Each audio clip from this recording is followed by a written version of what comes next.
But on a serious note, if you think about where Christianity is going, capitalistic American Christianity is going, right? Write your check to God and you're good. As long as you're putting that check in the bucket on Sunday, you're good.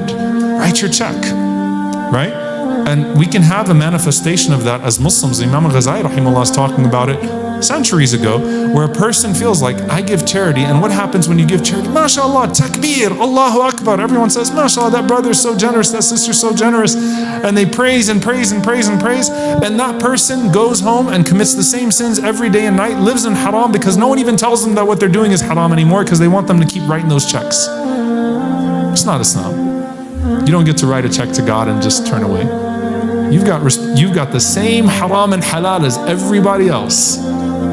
But it can feel that way. And society will even prompt you in that way. And the delusion, hence, will grow. So how do we draw the line? How do we start to come out of this? Well, for one, Ibn al-Qayyim rahimahullah says something very powerful.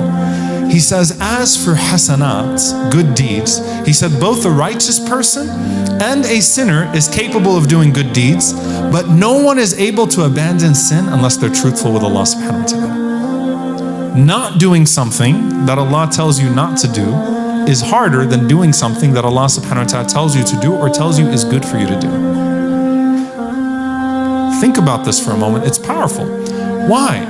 Because good deeds resonate with your fitrah, the inherent goodness inside of you, so you feel good when you do good deeds. And so you could sit in that place and you could get very comfortable in that and keep on embellishing your good deeds. Giving charity feels great. Volunteering feels great. Praying feels great. And in the 21st century, there are books being written about this. Religion is being relegated to your latest method of self-care. It's your yoga practice on the side. It's how you feel better about yourself when you go to sleep at night. I said I'm going to make you guys a little uncomfortable. I don't want to be rude here, right? But think about it for a moment, right? So you give enough charity, not to the extent that someone needs it, but to the extent that you need to feel good. So that's the amount that I'm going to allot for my life. I'm going to volunteer, and especially in these disaster zones, look, and my heart is not immune. SubhanAllah, like we go to relief camps, distribution sites, and if someone's carrying around the camera the whole time, there's something that can happen there. So you got your great selfie with the dying refugee and then you just walked away. Something's wrong here. It's the 21st century though. It is a culture that we have. By the way, that doesn't mean that it's not good for people to be filmed in charity, to invite other people to do good.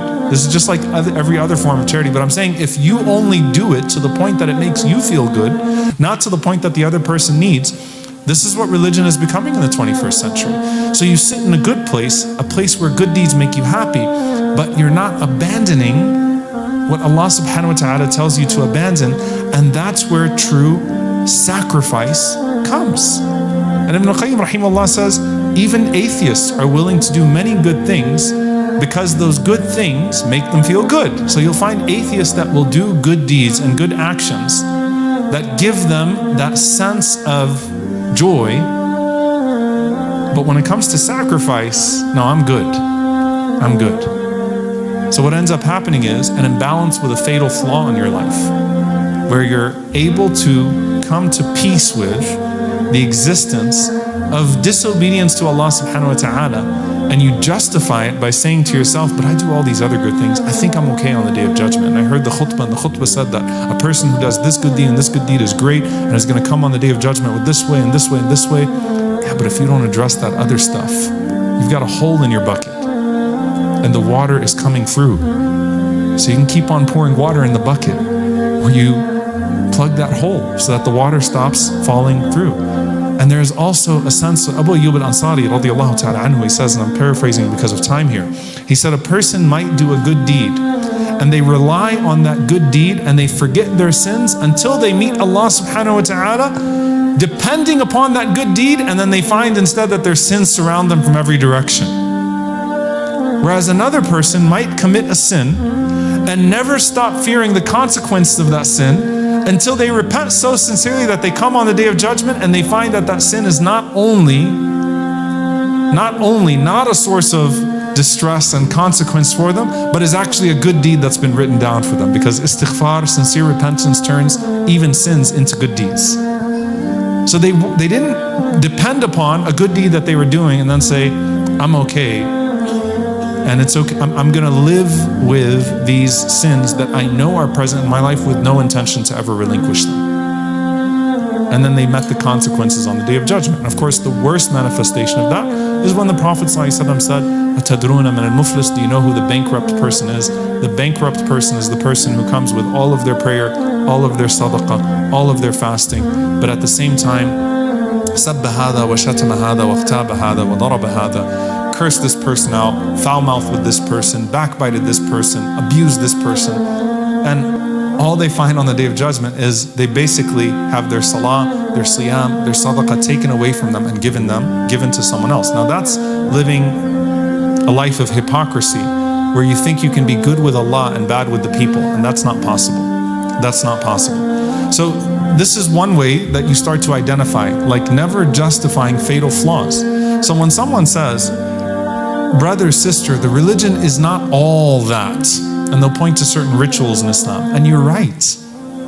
The religion is not all this in terms of a ritual, right?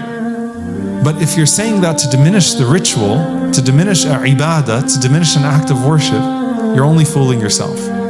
It sounds great as a tweet, it's not going to go very well for you on the Day of Judgment. And then if someone else comes and diminishes character and says, who cares, this person does this, but at least that person prays, at least this person does this, at least I do this, at least I do that, and diminishes major character flaws, then on the Day of Judgment that person might end up as a bankrupt person. So how do we start to deal with this? Inshallah ta'ala, a few things that I'll mention. Number one, the fara'id, what is mandatory is the same for everyone, and halal and haram are the same for everyone. Listen, we're coming to a time where people are just not going to tell you what you need to hear anymore, because people are not going to want to offend your sensitivities and your sensibilities. We're living in a time where algorithms are catered towards what you like to hear and what you like to see, not what's going to challenge you to be better. Everything around you is becoming more intelligent at satisfying you in your delusion. And you have to do that much more work to overcome that and to make yourself hear what's going to actually better you, inshallah ta'ala. And Ramadan, when it comes, is a great time to do that, by the way. It's a great time to do that. Like, there are things that I need to hear, and even if someone's not telling it to me, I'm not just going to keep on looking for confirmation bias. And the algorithm is inherently confirmation biased. So you start with what? What's fard? What's mandatory on every Muslim? What's halal and haram for every Muslim? And if I'm falling short somewhere there, what's my game plan to get to it? Even if I'm not yet there, but I'm going to acknowledge it, and I'm going to be uncomfortable with that discrepancy, and I'm going to try to make progress towards settling that discrepancy in my life, whether it's on the side of ritual or on the side of character. That's number one.